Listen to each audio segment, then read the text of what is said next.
Welcome back. It is the final series here on the mainstream, LGD versus Evil Geniuses. Another one of those series where we have two teams that are in the top 4 of their group who are looking to solidify their placement. Both Evil Geniuses have been running around going tied with a lot of teams and then kind of 2-0ing some of the lesser teams here. And LGD have actually pulled some big wins and then also lost or maybe tied against some teams that you probably wouldn't have expected. So maybe some inconsistent performances by LGD, where I've heard a couple different players refer to Evil Geniuses. This maybe isn't their kind of group stage, because they're definitely people keep referring to they're a best of 3 team for sure, and that you could definitely see in the results of their ties. It's also very common, I think, for EG to end up being in the lower bracket at some point, and then making their way through the lower bracket to like grand finals or, you know, 3rd place, whichever. They have a tendency to do that. But this match, this is Group A, obviously. So you have like 5 teams within 1 game of each other right now.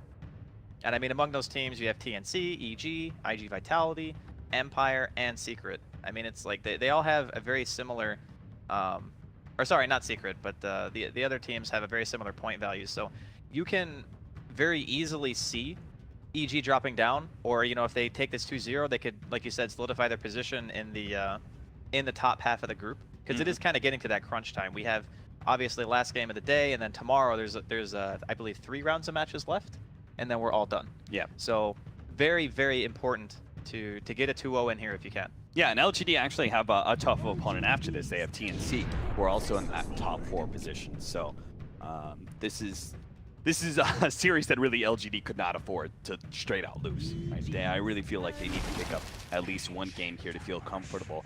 Drafting style has been really interesting. LGD, I was looking through their drafts, they have only picked up 1 core in their first 1-2 in 1 single game, and that was the Magnus, but they're actually going to go for the Faceless Void here, because Evil Geniuses have actually been valuing that hero quite a bit. It actually feels like this is a more of an EG draft, this Void Ancient Apparition combo that they're running.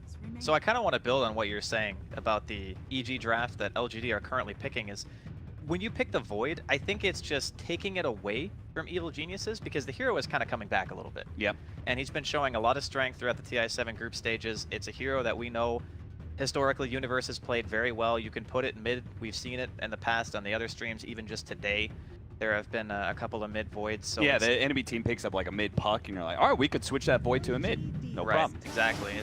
It's a lot of strength, and Evil Genius is going to go to something that we've seen before here during the group stages. The Naga Siren can always transition into the core. We've seen Zai play it mostly, I believe. And it's just proven to be a hero that still offers a ton of laning potential in the early game. Very fast, 320 base movement speed. Ensnare is a great tool along with Riptide, which not a lot of people think about, but it's a very cost-efficient nuke. It's kind of like an AoE Void, but instead of slowing you, it reduces armor.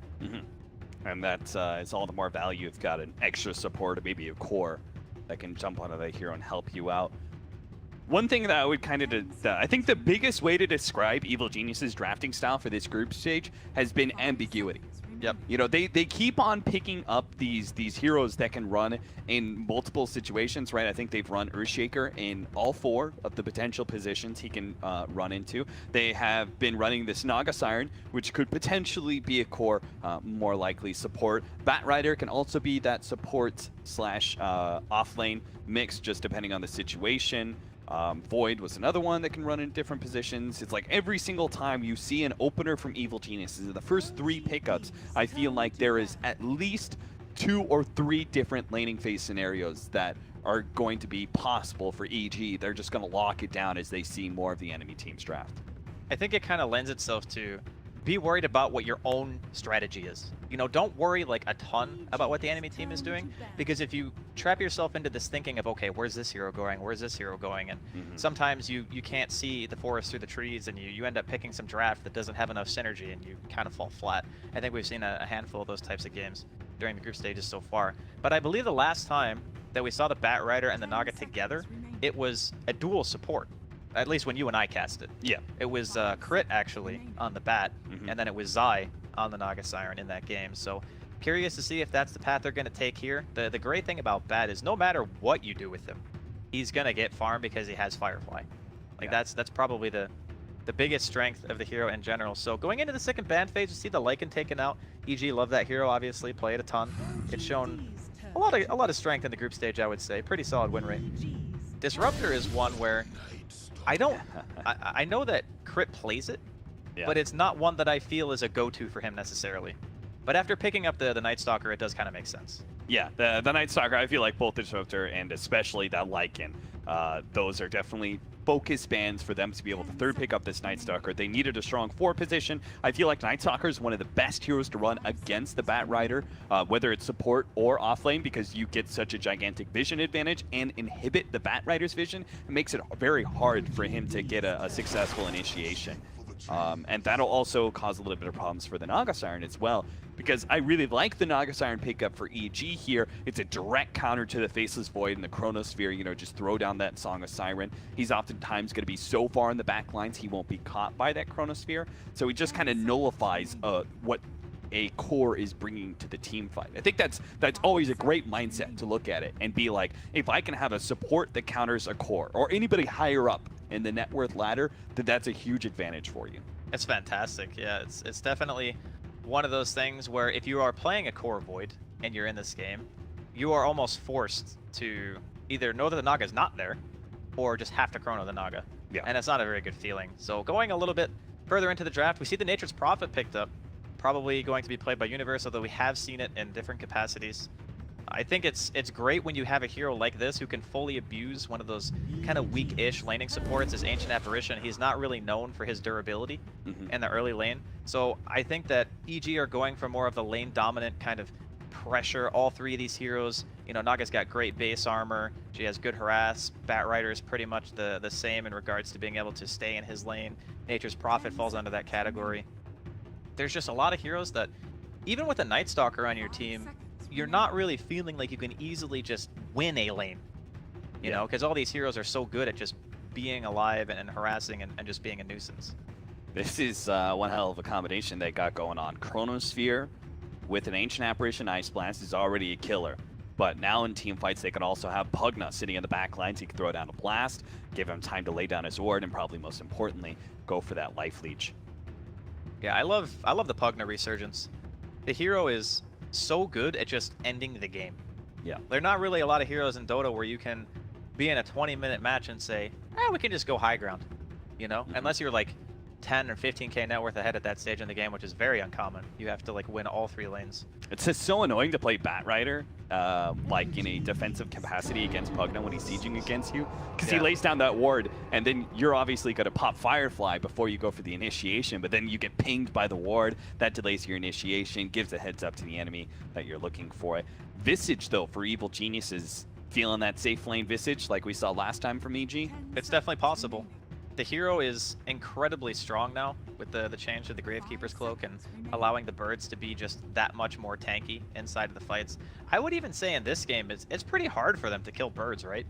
Yeah, it is very hard. So how does the Ancient Apparition, for example, deal with a Visage core if it ends up being like that very farm-centric, I have a really early Solar Crest and an Aghanims? That hero is going to have a hard time just staying alive in general. And then you have Pugna, who, outside of the Crepify, he doesn't really have a self-save either. So I think of Visage as this hero, if you don't have an innate escape mechanism and you have low base armor, you're just not good against Visage. Like, he's just going to kill you. I haven't seen the Ancient Apparition versus Visage yet. I wonder, because before the Ice Vortex change, this would just be obviously Ancient Apparition, like, chain that's all true. the time. That's true. I wonder if the Ice Vortex will help him out a little bit against that. You could just lay it down on top of him and then get a little bit of a boost of movement speed while slowing down the birds. We'll have to see. It could be he just still dies too quickly, right? With Solar Crest and the birds focusing you down, it just takes like half a second to be able to bring the Ancient Apparition to near the kill zone. They're going to have the Templar Assassin be the last ban out here from LGD. I like that a lot, especially since they already have the Visage. It would give them Roshan taking potential, and they have great Roshan inhibitors already with the Bat Rider and Naga Siren, so if they have the Roche taking hero of their own, that would add a lot for Evil Geniuses. And being able to kind of stymie the timing that LGD is looking for. I look at this lineup and I see very much like they're going to hit hard at 20 minutes and they're going to keep hitting you until like 35. And later on to the game, we're going to start having some more issues with Furion really coming into his own as a major right clicker, and who knows what that mid laner is going to be. But I think LGD's timing is very solidly focused in the early to mid game. So I guess the follow-up to that would be, what is the hero that allows them to continue their push? Because it feels like if the game stretches out too much, that Evil Geniuses will just have the flat-out lineup advantage because of how good their heroes are at splitting up the map, how little catch LGD have. I mean, sure, in the early game, Night Stalker's great, because you can walk in, you can void someone, you have, you know, your Ancient Apparition follow-up, or Pugna, or even a Chrono. But later on, it's pretty much just Chrono. And then you're looking at trying to stop a Bat. You know, Naga Siren, we saw, even though it wasn't played in a core capacity, Zai still did a really good job at pushing out lanes all the time. And then you have Visage Birds pushing, and then obviously the Nature's Prophets. So the last pick here looks like it's going to be a Sumail Shaker, a classic. LGD, they can do a couple things here. They still have, since they have the last pick, they had second pick, so they had the very last pick, they can change their lineup by a lot. They can run like Pugna mid, offlane faces Void, and like a different carry like a Troll or something if they want more late game. And they don't have to necessarily go all in on the pressure of winning that mid game and taking away objectives. They can still go for a Faceless Void safe lane or a Pugna safe lane. You can make a different mid. Anti-Mage, last pick. That is definitely a hero that grants them the late game here, right? There's no way a Visage, Earthshaker, Core is going to be able to stop that one. That is a very, very good pick. I'm all, you know me, I love Anti-Mage. Yeah. I mean, I'm always a fan of a good old-fashioned hit creeps game. You're a fan of farmers, man. Oh, I love them. I mean, I play safe lane. Can you blame me? Disgusting. You and I are like natural enemies. You know that? Like, I'm the off laner, you're the safe laner. I like to be very aggressive with my off lane. You like to hit creeps a lot with your safe lane. Listen.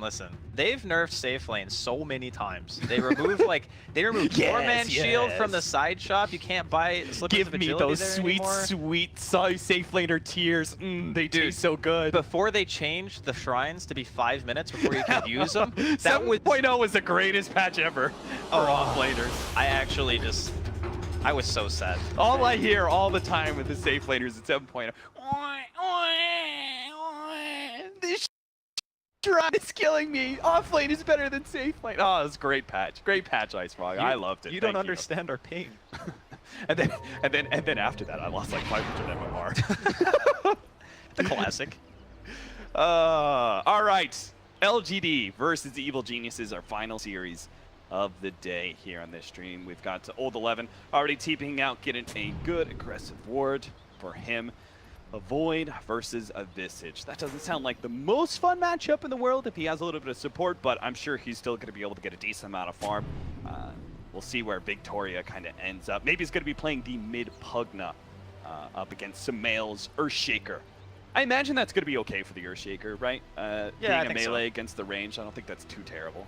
Poor Man's Shield is usually enough. You know, you have the bonus damage from Enchant. You can use even Aftershock to CS now because it does 75 damage at level 1. Yeah. I think Sumail, he's notorious for, like, it doesn't even matter what his matchup is. He usually just does well unless the enemy team is focusing him with a lot of roaming. And this game, you're probably really only going to see Victoria moving around the map. He's the kind of the only hero equipped to do that, whereas the rest of LGD are looking at a very static laning phase, just sitting there trying to get what they can and hoping that Ame gets enough space to be able to really get that timing of the anti-mage before EG are able to pressure the map, get their Roshan, and take those towers down. LGD protect their bounty rune from the evil universe. He tries to snatch it away with the treants, but is going to be pushed back. Top lane, actually. Old 11 was able to challenge RTZ for that one, so they're able to get 3 of the bounty runes. Cha-ching! Looks like he wanted to try to go for the creep wave there, but realized that crit's in the area. Not going to be able to stick around. Faceless Void hates Bat Rider. I think most heroes hate Bat Rider. True, but Faceless Void more than others, right? Because you time lock, but you don't get rid of the sticky, and you're just still going to be chased down. The support Bat Rider is really hard to play against as Void. I think any kind of incremental harassing damage is what Void hates the most. Yeah. Anything that you can't just time walk off. Those 1v1 Ursa lanes kill me. Universe going to be gone on the bottom lane. They slow him down with a Void and get the extra damage from the Ancient Apparition. Failing to actually get that kill, they just turn around and throw the rest of the damage at Zai. Really good use of that first chilling touch. It's one thing you can't underestimate, just that bonus damage coming in. Even at level 1, it's 50 extra damage a hit. Normally, Zai playing on the Naga Siren, you have the 6 armor, you're super tanky because you start with a Stout Shield too. Yeah. Now they don't have the chilling touch. Evil Genius is just going to be able to come back and force. This is really reminiscent of that Planet Odd lineup that they ran in Dream League, where they put the Tidehunter support with Gush level 1 with a Furion. It's just a better version of that, basically, because you're running a tanky support that kind of sits on the front line that gives you minus armor possibilities for Ryu to really abuse the fact that you're running a ranged core offlaner with a lot of physical damage, as well as a summon that does a lot of physical damage as well. You're just really abusing this minus armor mechanic in lane. A lot of this pressure, too, is going to be forcing LGD supports to either sit here, or Ame, even with the poor man shield, is still going to experience a lot of trouble, just like CSing in the lane in general. The last time we saw this combination, I believe it was also in a 2v3, this time Yao getting the net. Early ensnare onto Yao, might just be able to get the first blood. They do manage to kill him first before Universe dies here. In fact, Universe is not even going to die. Victoria gives up on that chase as Zai is getting a lot of damage in on these heroes. He even throws an extra ensnare onto Victoria just to get a couple extra right clicks. It's got a clarity, so may take a bit of a break from the laning phase. Meanwhile, ult 11. That's 9 stacks. That's 9 stacks. Crit, is he really going to be able to dive into the tower to finish off ult 11 here? He's going to give up on it. 5 seconds till the time lock is up. That looked a little risky. You don't normally see that many stacks. No. Like after 2 or 3, you're thinking to yourself, okay, maybe I should just get out of here. Yeah. Well, that's excellent advice from EG Sumail. Destroy the barracks, then get back. 2.5 minutes in, Evil Geniuses have already crafted their game-winning plan. I mean, that's why they're such a good team. Personally, I never thought to kill buildings, Cap. Yeah, I kill creeps. That's all I do. I kill heroes. I feel you, buddy. Buildings just don't enter into our minds. How's that top lane going for ult 11? He said 4 and 2, so the offlane's definitely going a whole lot better for Evil Geniuses. Of course, they're running a duo, while LGD are trying to protect their Animage with their defensive tri-lane as best as possible. Sumail's doing quite well in the mid lane, kind of evening up the CS against maybe's Pugna. Pugna very slightly ahead at 22 and 6 compared to 18 and 2 on Sumail. It's actually, I was looking at the CS just a minute earlier, and it's very favorable for Sumail, but it looks like maybe's beginning to pick things up a notch. It's pretty easy, I think, to stay relevant and farm on a Pugna, because you have so much int, just naturally, that you can spam Nether Blast. The spell costs like no mana. Yeah. It's 105 for at level 2 for a nuke of 175. It's very, very high damage to mana ratio. It's easy to push out the wave. You know, you get level 6, you can just pretty much man fight anyone as long as you're not getting chain stun because of how good life drain is. I wonder if they're gonna do an early rotation. Say like they get level 6, if they're gonna try and go for like a Furion TP onto mid, just kind of block Pugna in, see if Sumail can get in range of the Echo Slam or something like that. Yeah, if you can chain stun him, it's possible. Yeah. He's got the 2 points in Aftershock, so it's that really thin window where you can still kind of do it, but you have to be like immediately spamming all your spells. Yeah, I think like Pugna mids are one of the most rewarding heroes to gank in the mid lane. Good gate onto Universe here at the bottom lane. A very necessary pickup for LGD, especially Ame himself, as he's been feeling so much pressure from this Furion Naga Siren duo. Gets a little bit of gold back into his coffers because his CS isn't going so well at 17 and 4. I'll have a better recovery time. In the meantime, Zyman with the invis. He has the ensnare to help Sumail get close enough. He actually went for the 2nd level of Fissure rather than that value level of Enchant Totem level 2.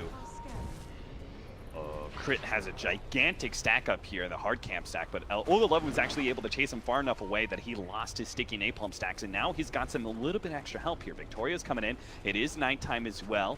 Crit's going to go for the sack one more time, and as he moves downward, they are going to be able to get on top of him. Cold Feet and the Void slows him down enough to be able to claim that kill. Great pickup. But back over to mid lane. Finally, Zai pops out with that ensnare. They're going to be able to close the distance with Maybe. That level 6 just doesn't come fast enough. The life drain doesn't save his life.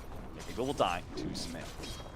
Overall, a worthwhile trade for EG. Yeah, getting the mid player over losing just a support Batrider, not really a huge deal for them. My curiosity stems from who's killing that stack. Is that a Sumail stack? Because, I mean, I think that's a recovery crit stack. That could also, yeah, that could also tough. be it. He's only got like 1 point in a Firefly. I guess eventually he'll take over the lane. Like, maybe Arteezy decides to rotate with his birds, try to go for a kill. Like, taking out the Pugna is great. Yeah, I think going bottom lane would also be really good, just to pressure the LGD Ame out of lane. Good counter kill in mid lane, then being able to pick up the kill on Sumail with the rotation of Victoria and Yao. They just killed top. Finally come bottom. Crit is going to try and clear through that stack right now. Old 11's going to come in, see if he can snipe some of it. Especially with Crit so low, he can actually just chase Crit away from a lot of this CS. Goes for the time dilation. Crit slowed down. Firefly about to run out. Old 11 does have the time walk. So if he wants to join Crit on that corner, he's not going to be able to do so. But Zai ends up going down. Old 11 time walks away from those creeps as Arteezy picks up his level 6. He's getting beaten to death, Cap, by the troll. It's not de-aggroing. It's just beating him to death. Stop it. Stop it, troll. Crit's at 150 HP. All right, finally it stopped. And he's got Firefly up in 5 seconds, so he could be good. Zai ended up dying right next to his shrine on the bottom half of that one. They are going to go for Sumail here. Big time nuke. The combination with the Echo Slam. Turn around. There goes Victoria. And now an ensnare onto Yao. Maybe is going to try and protect his support, but he takes so much damage to that minus armor. Universe is actually going to go for this route onto Maybe instead of the life drain. The turnaround. Oh, the nuke. Good thing Zai had that level of the illusions. He was able to get rid of that life drain, and a big hit from Sumail. It's going to finish things off with a double kill. But Victoria's going to come back for vengeance, actually. Maybe only level 2, but the Void, Cold Feet, he doesn't choose to chase. That Echo did so much more damage than I thought. They're also going to lose Yao. Yao got caught by the familiars. They came in. That's the beauty of the Visage core. You can stay in lane and your familiars will go gank for you. I think that's what we call the suffering of an ancient apparition against the Visage. It is only just begun. All right, mid again. Here we go. Chasing him down. Life drain a little bit more. Victoria's going to have to run him down underneath the tower, but he doesn't have the mana to do so. They also tried to go on the top lane. Old 11 was chased away. Fortunately, well-placed Time Walk was able to get him out of that nasty situation. TT in for the Furion. Ensnare is going to be able to catch him. Old 11 is just going to get bursted down underneath his Ensnare timing. Did not respect the Naga Siren well enough. He didn't have enough mana to Chrono, so he had to pop the stick, and in the time it took him to use that to try to get away, it was already too late, and he just ends up going down. They're still chasing Sumail. Jesus, all the way into the tower again. Victoria with the haste rune, all the way into the tier 2, but Sumail's just so tanky. That's the big problem with the core Earthshaker, right? Gotta throw so many spells at that thing to take him down. Strength gain is insane. 3.2. Also gets a 10 strength talent at level 10. Yeah. Meanwhile, Evil Geniuses have this really cool combination where they familiars for damage, and then they've got Treants as well as Naga Siren illusions to be able to tank tower shots. They're going to be able to get another ensnare onto Old 11. He's going to be able to get the time walk away this time around. Really think he needs the rotation from his team, though. You don't want to lose a tier 2 this early. I think it's quite difficult for LGD to straight up fight this, though, without Chrono and like an Ancient Apparition Ice Blast. I guess they are bringing Maybe in. So if they have everyone and they can get like a good Chrono into a blast or two and maybe a life drain, it is possible. But at the very least, they managed to scare EG off. I think it's very dangerous to let EG continually take towers like that when you're playing with an anti-mage on your team. Like Ame, he hasn't really been able to do much for obvious reasons, but you know, he's recovering. He's back up to one of the highest CS in the game right now. And if he gets, you know, 5-10 more minutes of farm, we could start to see LGD's lineup kind of come to fruition. Here comes that Furion Visage push once again. This time at the bottom lane, while Sumail just covers ground all over the jungle. Maybe he's going to try and take that tier 1 mid tower, but Sumail's pretty quick to rotate back to mid lane. He really doesn't want to trade 1-for-1. He can't stop him though, really. Yeah. Can Echo maybe? Yep, Goodson with the Echo does have the enchant totem, get the stun, but the Trapify goes off just in time. Unfortunately, there is still the chain stun of the birds. Arteezy is moving these familiars around beautifully.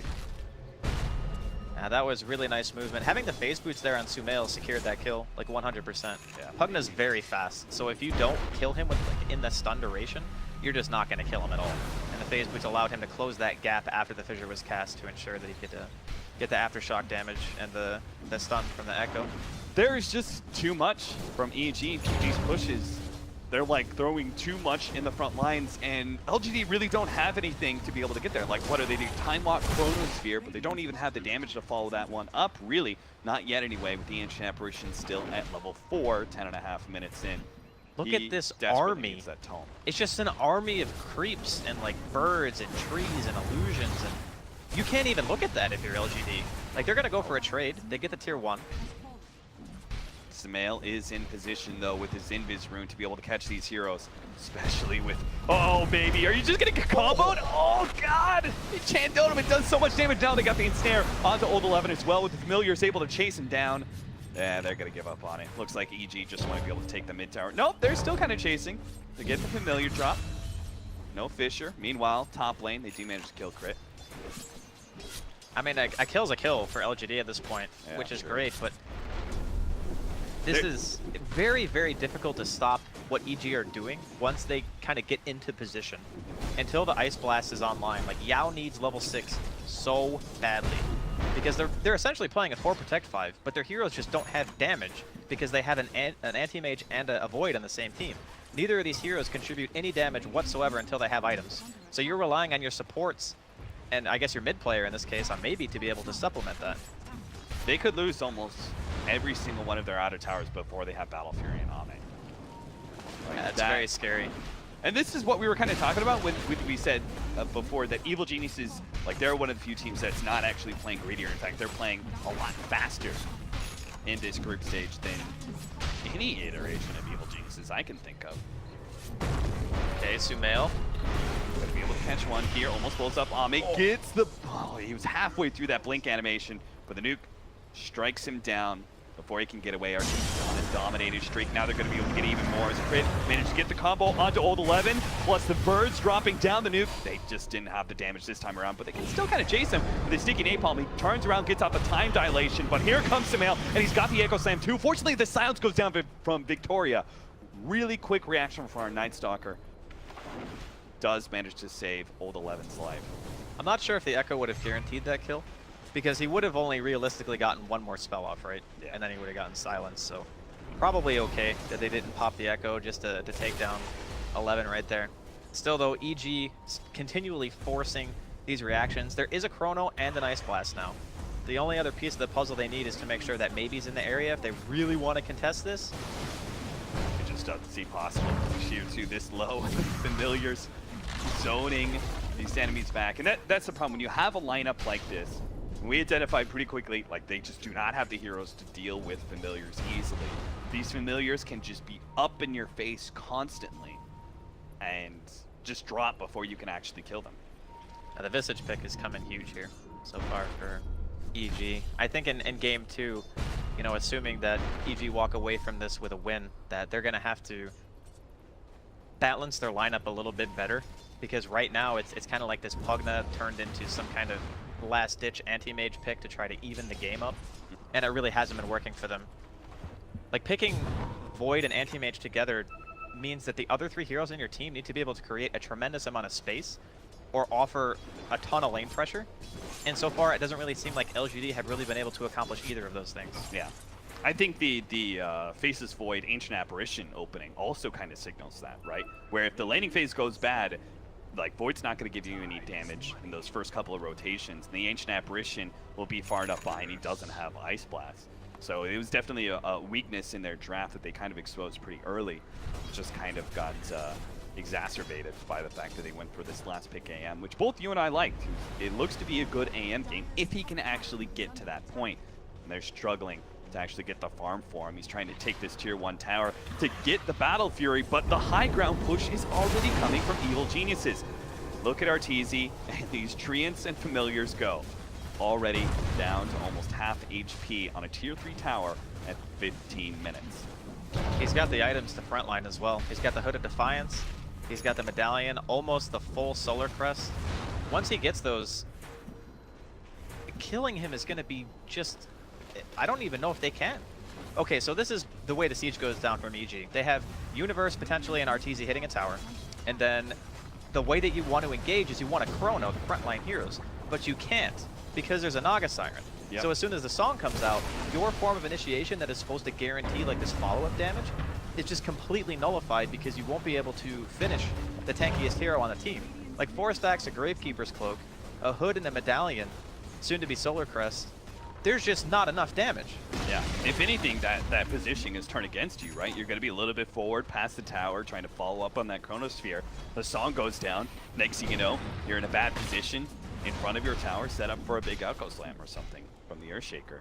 There's just so much counter initiation while Evil Geniuses siege that LGD, I think, have to go for like the smoke wraparound if they have a hope and a prayer of being able to defend against these early sieges. Catching the Naga, I think, would probably be the best. Because if you catch anyone else, no matter who it is, you just can't kill them. It's just, they don't have the burst damage, right? They can't kill that hero fast enough before the Song of Siren comes. Right. That's the biggest issue.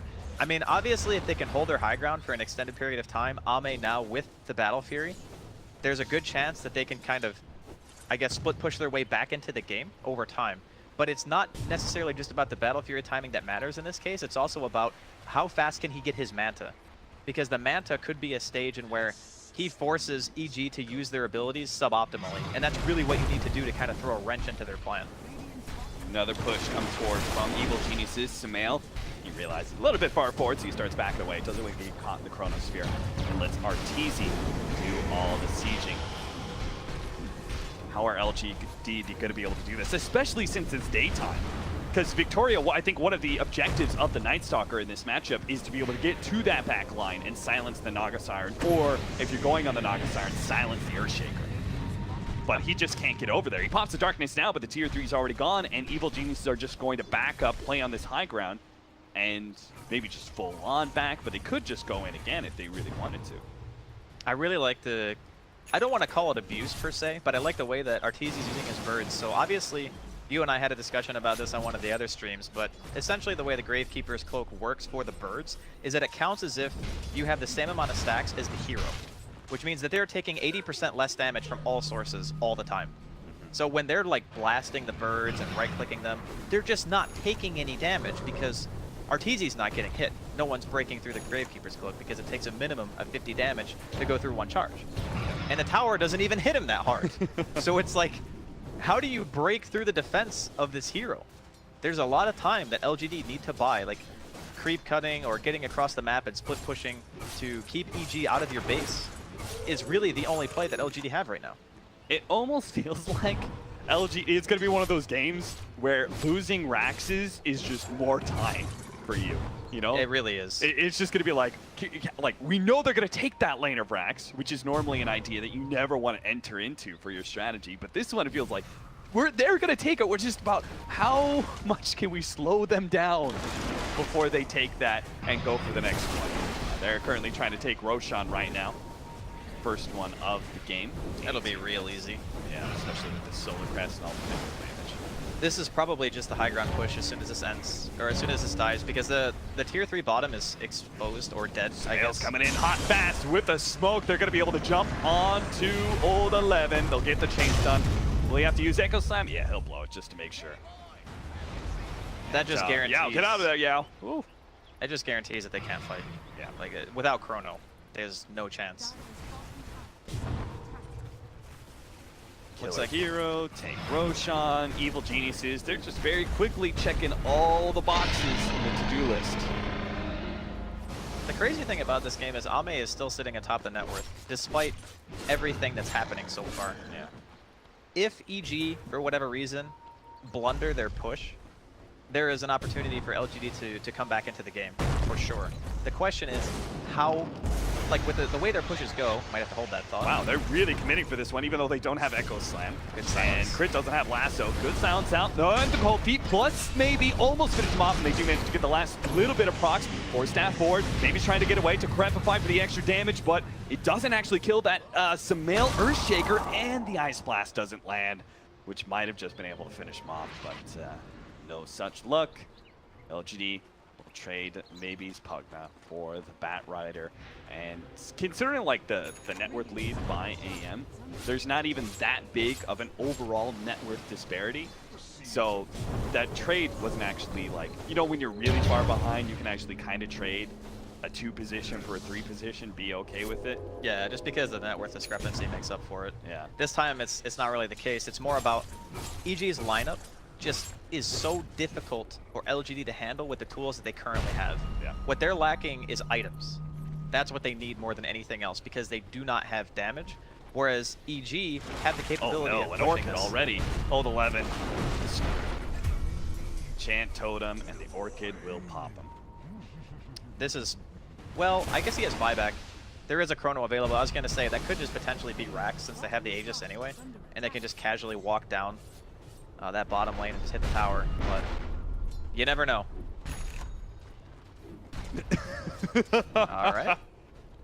The old offensive GG from Evil Geniuses. Quick little mistake from EG, as I'm sure they're spamming their chat wheel all the time. Right back. Well, let's see. Can EG deal some damage here? Oh, I guess the Void spent his money. Crit's gonna start moving forward with the Firefly while they're hitting on this melee Rax. Ame's just gonna keep on pushing. He'll TP in if they get a really sick Chronosphere or something, but that seems unlikely at this point. All these heroes in the back. Crit actually gets the initiation on Old 11. They give the Decrep Vibe a little bit of heal, but the magic damage is enough to be able to finish him off, and that just kills the whole entire team fight. There's no way LGD can defend this lane of Rax, so they give up on the idea. The rest of them go back to Shrine, except for the Night Stalker, who's gonna be caught by the Yule Scepter. Hit by Sumail. That'll be 2 down. And a quick rotation by EG into mid lane push now. I'm not entirely sure if Ame even TPing home at this point matters that much. No. Like, look at this just army. Back line, Sumail jumps again, catches maybe an instant buyback there. But they're not going to be able to take advantage of the very aggressive stance from EG. They're just surrounding this tower. There's nothing LGD can do about it. Void's back up now.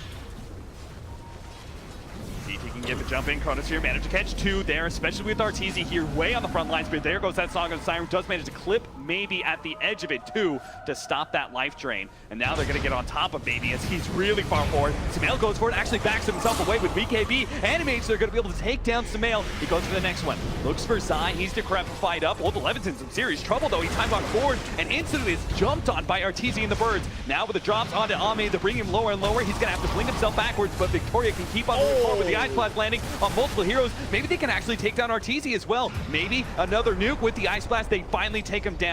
That Aegis is gone, and so are the Familiars as the Gravekeeper's cloak ends. Arteezy's going to come back up, but he doesn't have that cloak or not a whole lot of charges on it. But fortunately, the sticky napalm makes it hard for Ame to chase. That's all they're going to be able to get off of that is 3 heroes from EG. That was huge for LGD to get that kind of defense in that situation. The thing that really made the fight was Ame recognizing the fact that this was an all-in moment. A Manta style may not be enough to keep you alive during that one fight, so what does he do? He buys BKB. 10-second magic immunity, goes in, gets the free auto attacks, and basically anyone he wants. We're going to get a chance to see it again. At this point in time, there was no AA blast to be able to be thrown out. We saw Zai with the counter initiation and the song. And you kind of think at this point, okay, well, EG can probably just run, but they don't. And now they're going to be going for more kills here on the side of EG as they manage to secure the kill on Maybe. No buyback for a full minute. This is a bit of a bummer. They may catch Old 11 as well. Sumail in range for the Yule Scepter. Victoria's got to stop this enchant totem, but he's not going to be there in time. There's even crit with the lasso, so that is another death. No matter how many times you time walk, my friend, there'll always be another EG member in place. Ame not going to be hit by that Fissure. He's really hoping to be able to pick up his Manta before this next push, but doesn't look like it. EG are relentless here. Another lane of Rax is space for Ame to get his next set of items.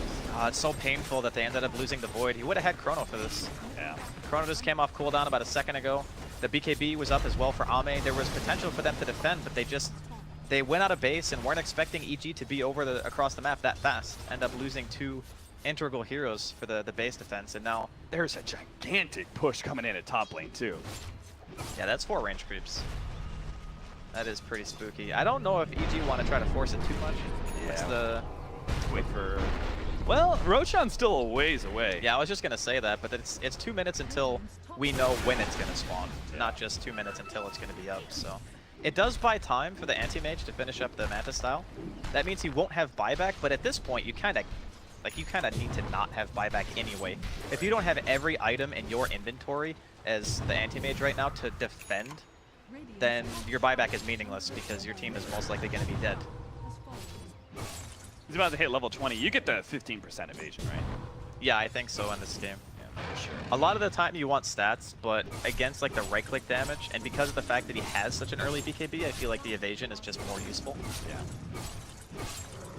Unfortunately, there's still that big enchant totem hit from Sumail, but at least it'll help him mitigate a lot of damage from RTZ and his birds. Yeah, the unfortunate part is the True Strike. Even if he has like Butterfly or whatever, that Earthshaker can still just punch him in the face with a totem. It's a lot of damage. And they've got more Solar Crests. Zion's gonna pick one up too.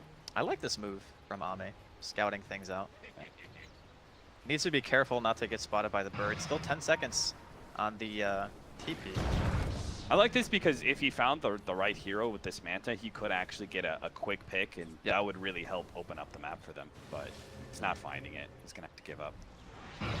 Scouting those heroes, I wonder if LGD are ever going to venture on the offensive, maybe like a 4-man smoke behind the AM or something like that.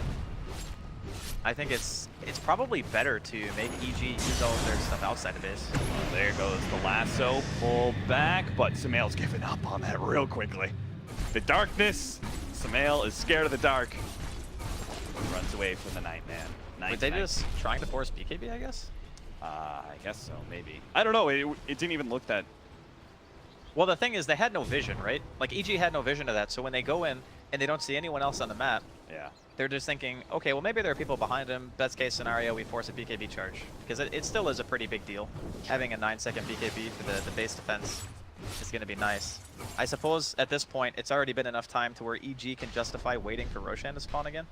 And then just taking it, because, honestly, if LGD can test that, it's a very difficult fight. That's probably one of the worst places on the map for their lineup against the Naga, because it's so hard to catch that hero, or even throw a chrono and have it be useful. Because I can literally stand like on his shrine and still be able to walk into the pit and use Song effectively. I like the Aghanim's choice next for Ame. You've got a lot of very dangerous single target abilities. You've got the Ensnare from Naga Siren's net. You've got the Bat Rider Lasso. You've even got Grave Chill. That'd be pretty helpful. Yeah, I like Block the Grave Chill and get it to yourself. Normally, I'm a big fan of things like Linken's over Aghanims, but in this game, because he's under so much pressure, and they don't know how much time they have to be able to realistically farm another item, Aghanims for the time frame that he has is probably the best choice. Yeah. Wait, if you bounce back the lasso, you can still right-click on AM, right? I think it disables auto attack on Bat, but I don't actually know the interaction. Yeah. You don't think about it, right? You block the lasso, and then obviously it turns around and actually lassos the bat, and then you're like, what, I can't right? I would imagine he just right-clicked an illusion, who kind of revealed himself with the 4-man smoke. They just kind of have to hurry because they don't want to be losing too many of these Raxes. They're going to jump in now. They actually go straight for Sumail. He goes ahead, Yule Scepters himself up. Ami's still going to go for the surround here. They have the vision. It's a little bit late, but they are going to be able to catch Sumail in the trees. For the meantime, the rest of the fight rages on. Old 11 is unable to get off his Chronosphere. So now Ame is in a bit of trouble. He's going to be controlled up heavily by the birds. Victoria and Maybe are still sitting on the side as the helpers to the Standing Mages. He starts backing himself away. Victoria is going to have to be the one that goes down to help the AM escape. And now, doesn't have BKB, only has Manta coming up in 5 seconds time. What that buyback looks like being enough to scare Evil Geniuses away, unless they can maybe kill Maybe here. But his prep spike does stop a lot of the damage coming his way. The Universe still gonna go for the right click and actually gets it with a Shadow Blade, but now Ame comes forward with the Manta, doesn't have the ultimate, and they do have the Song of Siren, so they get the extra kill.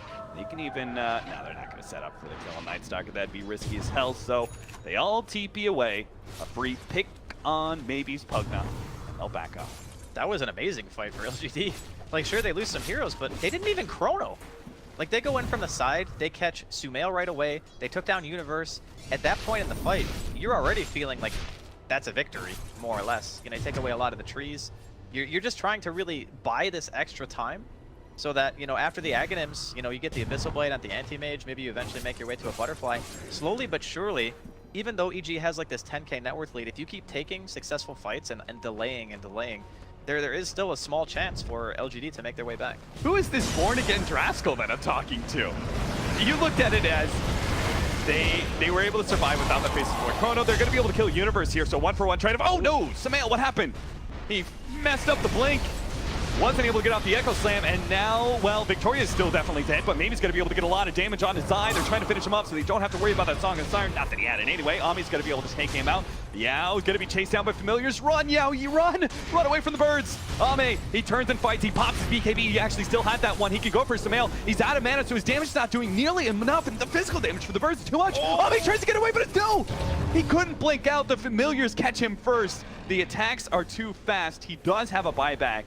And there is Roshan up, so I'm not sure if Evil Geniuses are going to force that out of him. But a big win there from EG. Yeah, they're going to throw the scouting ulti into the pit. EG will probably just walk straight in there after the Shrine usage here. That was... It was so unfortunate because the Void just keeps dying before he's able to ult. Like, 11 has not really been able to use his Chronosphere in the last two big engagements, and that time it ended up hurting them a lot. Yeah. Imagine if they had the Chrono, they probably would have been able to finish at least 2 or 3 heroes off, just because of how farmed the anti-mage is comparative to everyone else in the game. What do you think about this Helmet Dominator choice by him? Because that would pretty much be a Blink Dagger, and that would help him get off Chronosphere in these nasty situations. I feel like he may regret that choice a little bit, but I don't know. It feels like one of those games where, okay, I blink Chrono, but there's an August Siren on the other team. So maybe his justification for not buying it straight away is, this is something that allows me to farm. I can be out on the map a little bit longer. You know, I'm getting some kind of guaranteed value, whereas the blink doesn't necessarily guarantee that you're going to win the fight. I think at this point, though, after having seen the way that everything has gone, that blink may have been the better option, but I still think that their lineup is at a huge disadvantage, just given what EG have been able to do in the early mid-game. Ame has given up on that Aghanim Scepter. He saw the amount of damage he took from Solar Crest plus Aghanim's Birds from the Visage, and he said, no. I got to get myself some armor. He's going to go for the Assault Cuirass next instead. He did go for the plus 10 all stats. Okay. I mean, if you're going to buy the plate mail, then it makes sense to go stats, because it's a better effective HP boost. Yeah. And you still want to be able to deal enough damage to get kills. And he probably just doesn't feel good enough about the evasion against that Enchant Totem. Yeah. I mean, and I suppose there's going to be Bloodthorn coming out from Nature's Prophets. That guy is doing a tremendous amount of work. Like, given the game that he's had, he's pretty much the one keeping LGD in the game at this point. Here comes the Familiars. They'll be forced to pop Darkness. You can see Old 11 on a hard left-hand side here, looking for a free opening into a Chronosphere. Been the problem, though, Evil Geniuses, the way they set up, they're really forcing LGD to come to them, and it's very hard with just that time walk, just 675 range to be able to get in position and get off the Chronosphere, especially if you've got quick fingers. Like, you know, they've got a lot of instant stuns, and you also have that Orchid for the silence as well. Oh, the birds are going to find 11 here. Oh no, 11. They're going to go for the rain tracks instead. Get some permanent damage in. It might just actually get the full rain track. Familiars start running out of damage, so he's going to have to drop him down. But Arteezy himself is going to be gone on. They managed to get the Echo Slam, and there goes the Chronosphere. So the Song of Siren is going to be forced out here, but a really long-range maybe pull is going to be able to take away that Aegis from Sumail's Earthshaker. He's in an awkward position. Triple drop from the Aegis Familiar is going to be able to catch Old 11, and they'll take him down. Ame pops his BKB, but is unable to get any real good damage. In fact, the Familiars are doing too much to him. He has to go back to the fountain, and that leaves Evil Geniuses the opening to move forward onto these barracks. Maybe somehow has to defend this one melee Rax against these Treants and against these Familiars. Arteezy starts coming forward, roots up Victoria, and with all that damage, fortunately Decrepify, well, it doesn't actually save him because that just increases the damage from Arteezy's Soul Assumption nuke to finish him off.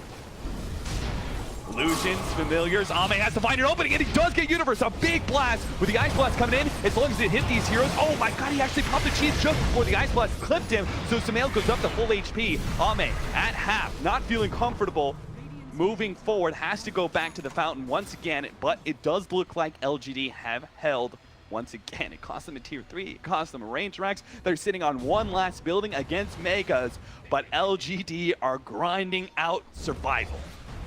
I gotta commend the way that Ame is playing the game. Like, every single thing that he's done so far in terms of itemization has made him able to fight this ridiculous onslaught of EG's net worth advantage, 16,000 in a 35-minute game. That is enormous. So instead of, you know, going back and finishing the full AC, he recognizes, hey, I might not have the time. I'm just gonna buy the item that gives me the most bang for my buck right now, and that's the Vlad's. You know, it helps against all the damage that the trees do, the illusions, you know, the visage birds, and all this stuff. And looking forward, potentially into the next game as well, I think that these types of strategies, if they had one less, like, really good pushing hero, say they ban Prophet or they ban Visage, I think that this type of strategy might not be quite as effective as it has been against what LGD wanted to do. Maybe, or excuse me, Otme has been sort of the rock for LGD, and his item progression was pretty much 80% of what LGD was. But we do have Navy's item progression. He's trying to get an Aghanim Scepter. That will certainly help out quite a bit, as that Song of the Siren has been kind of pesky for him, stopping the life drain. If he gets the Aghanim Scepter, he can just restart it up again after the song is finished. And Old 11 still working towards that Blink Dagger. I just can't imagine he's going to get it before this next potential game-ending push. But I really love what they're doing. They're coming outside of the base. They don't want to let EG be able to get to the base. They want to fight outside of it. Here comes the Ice Blast coming in with the BKB. Timing is going to wear out. They hit the Ice Blast, but it's just not good enough. Song of Siren will allow EG to be able to kind of reset this fight, and Sumail just blows up the Night Stalker instantly. Ame in a questionable position, not really sure where he can go. He actually gets ensnared up by the Naga Siren and just kited around constantly. Sumail comes in, gives him a hit. GG is going to be called by LGD. They don't even wait for the end of it. They see there's just no way for Ame to be able to carry this one out. The nail on the coffin there, Sumail with the Enchant Totem crit right into the face of that anti-mage. I just think that the way that EG draft right now, like their love for the Naga Siren, having the Nature's Prophet off lane, we spoke briefly about the minus armor strategy with a ranged physical damage dealer, having those treants as well, pressuring so hard. LGD safe lane, like, when you have that kind of pressure and it's an anti-mage in the lane that you're really having to worry about, like, securing farm for, and all you have is an Ancient Apparition and a Night Stalker, it just feels impossible. Yeah. Like, how do you do enough in the laning phase to give Ame the game that he needs? And, you know, again, going into game number 2, maybe you think about just banning one of those heroes. You know, maybe the Naga Siren, if you're going to be first picking Void, might be the better choice, because then at least you can rely on Chronosphere a little bit more. But just always think about, we need ways of dealing with this early game aggressive push that EG are bringing. Yeah. If I'm LGD, it's either one or two ways. I'm either banning Naga if I want to take Void in the first one too, or I'm taking away that Visage. Like, I personally feel like that core Visage just gave Evil Geniuses such a strong timing window, because not only he was using the familiars to go and put pressure on mid and stuff, but also just being able to siege high ground so effectively with just the birds. But that's going to be it for game number 1. We'll be back after a short break with game number 2 of LGD versus Evil Geniuses.